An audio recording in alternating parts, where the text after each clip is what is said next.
A woman from California made a harrowing escape from wildfires in Palermo on the Italian island of Sicily. As winds are expected to carry a smoky haze to the northeast yet again this week. Now, it comes as Canada is experiencing its worst fire season on record. About 25 million acres have burned so far this year. Brush fire burning in Potrero is prompting an evacuation warning, meaning an evacuation order could soon follow.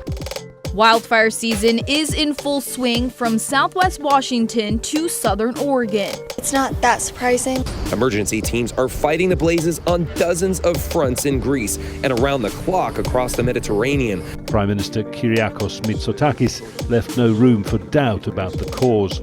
Left no room for doubt. Let me state the obvious. That in the face of what is happening to the entire planet, what is happening... I don't think anybody can deny the impact of climate change anymore.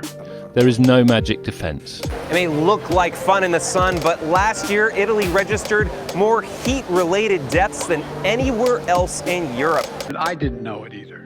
I knew it was tough, but the number one weather-related killer is heat. We don't believe it. All the islands burn. We lost our island, our beautiful island. We don't have anything now. Really, we don't have anything. We don't know what to do. Prepare, plan, and recover, and make our nation more resilient in future heat waves. And there will be more. There will be more. I'm Anna, and this is Anna Speaks Out. Thanks for being here. So, the other day I saw this tweet. How long before we start seeing climate refugees seeking shelter in more temperate regions? Not long, I fear. Hashtag climate emergency. Hashtag Greece. Hashtag Cerebrus. Hashtag Charon. I responded with, wildfires are the governments trying to control people through the fear of the climate change, quote-unquote, boogeyman. Even those who deny that we're in the midst of a climate crisis can't deny the impact of extreme heat is having on Americans. To which they replied, which I just now noticed, you poor, sad little girl. For the sake of humanity, do not spawn any kids. Too late. And then they put, that looks like Wallace and Gromit or something. That's kind of funny. But yeah, apparently this person is uncomfortable with facing, the cold, dark harshness of reality, which you can't entirely blame them, but we do need more people to take the red pill, so to speak, and come to terms with reality for the sake of humanity, really.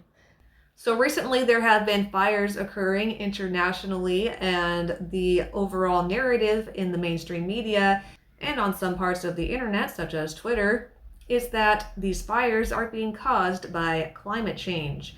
Exceptionally high temperatures, which some people don't even see as exceptionally high.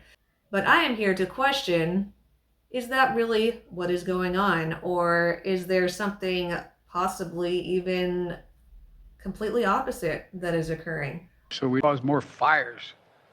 Check out this quick excerpt from the Sean Ryan Show with an Antarctica whistleblower. Eric Hecker. Sean. Welcome to the show, brother.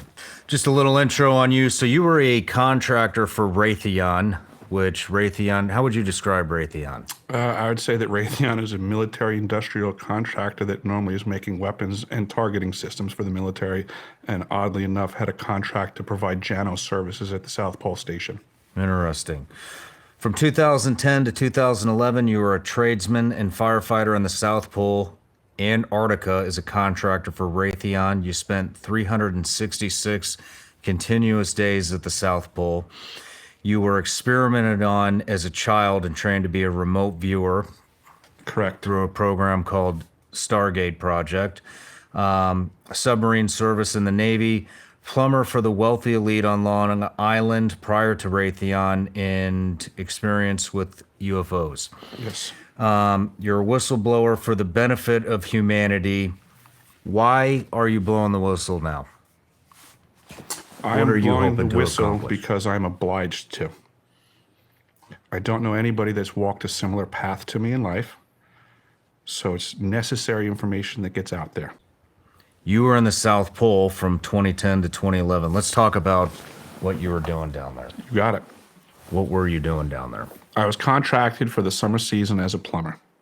I did well enough in my summer season to garner a winter contract as well, which got me my full year's stay. I was also tasked with being a firefighter. I was a lead on the firefighting team. Because of that dual role capacity, I physically held a key that opened every single door in the facility. I had complete access to every compartment they manufactured. That was a rare position to be in. What are you blowing the whistle on? That there are technologies at the South Pole Station that people can't even consider that exist on this planet. Like what? Directed energy weapons systems is something that people need to get in their vocabulary fast. The Atmospheric Research Observatory, as I testified in DC, I witnessed myself in doing my standard rounds in the winter season at South Pole Station, that building would, with great regularity, have a very powerful green laser beam shooting out of it into the cosmos. I believe through other things that I've located there, which is the chilled helium in a massive amount. It is chilled down to 4 degrees Kelvin in storage, which my understanding, this is something new that I'm learning about, it's called superfluids. Superfluids act very differently than other things in our scientific spectrum and are used for things called chemical lasers.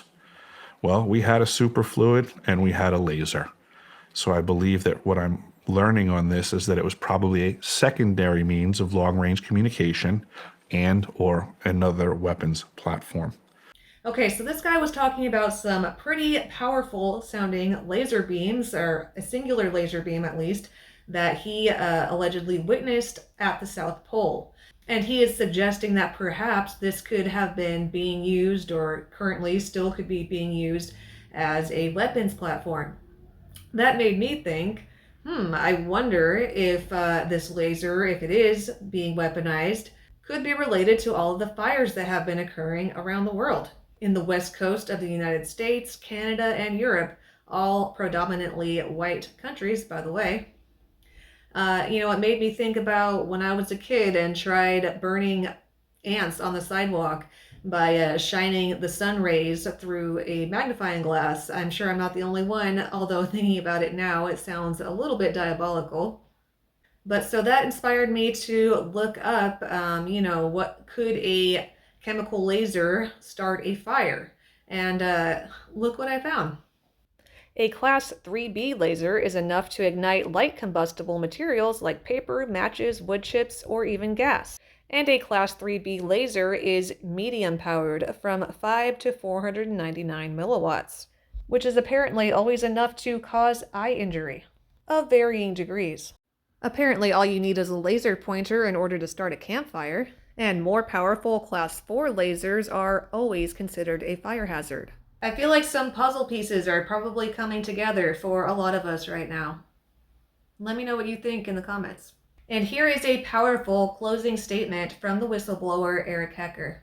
I want to emphasize that we are currently in a state of war that people aren't realizing. What is that? These weapons are being wielded around us, against us. There are power players that are above nation states. Geographical boundaries and political parties mean very little to the wealthy elite on this planet. We're pawns, we're chattel. I am a person for the people. We, the people of this planet, deserve a better future than the one we are being presented. We've all, through our blood, sweat, and tears, we've invested here in the United States. We've invested our taxpayer dollars for these people to create weapon systems that they're using against us.